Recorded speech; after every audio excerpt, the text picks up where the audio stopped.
दर्शक बंधु सुस्थ रहिबा को किए बा न चाहे। वर्तमान समय रे बहुत लोके अनेक रोगर शिकार हेउछन्ते। आजिकाली समस्तଙ୍କ पाखरे किछि ना किछि रोग देखिबा को मिलुछि, जहा द्वारा लोके अनेक रोगरु मुक्ति पाइबा पई विभिन्न उपाय को अपनाइ थान्ते। आम रोषेई पई अनेक जिनिस आमे व्यवहार करिथाउ, जहा खाद्यर स्वाद बढ़ाइबा सह स्वास्थ्य पई मध्य अत्यंत प्रभावशाली होइथाय।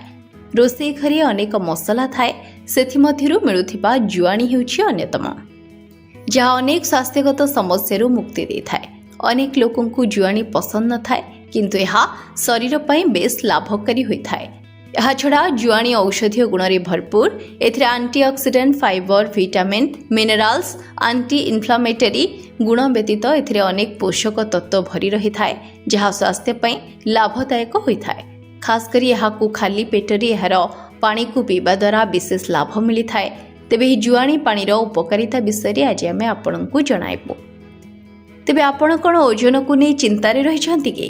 तेबे एथिपई आमे आपनकु सरल उपाय बताइबो, जहा आपनक ओजन यात्रा को सहज करि देई परिबो।